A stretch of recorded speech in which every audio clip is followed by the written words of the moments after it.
Terzo piano del centro commerciale Torri d'Europa, sesto casting per questa edizione di Miss e Mister Topolini 2010. Grandissima novità per quest'anno, ci sono anche i mister, siamo con un aspirante mister, quindi nome, cognome e numero.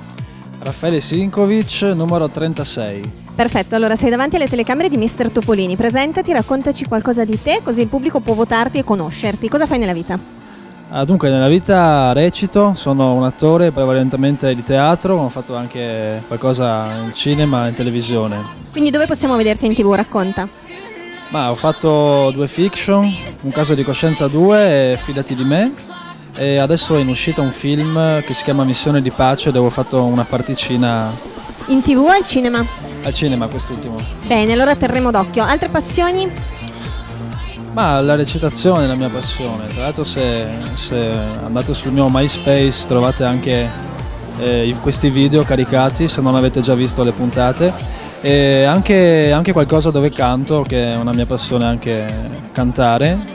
Canti, reciti, balli, sport, qualcosa? Sì, ho fatto pattinaggio artistico, 13 anni. Quindi sei un super sportivo. Sono uno sportivo medio, ero uno sportivo super. Era uno sportivo super, è diventato uno sportivo medio, però devi tenerti in forma per Mister Topolini. Ma senti, teatro, ti piace anche scrivere? Sì, ho scritto anche qualche testo teatrale e qualche testo radiofonico. E la regia quando? La regia presto, perché il 26 luglio faccio uno spettacolo in Piazza Ortis sui gatti, dove sarò sia interprete che regista. Anzi, siete tutti invitati, ingresso libero per essere state. Bene, grazie mille, allora in bocca al lupo. Crepi il lupo, grazie. Un saluto da Mister Topolini. Ciao.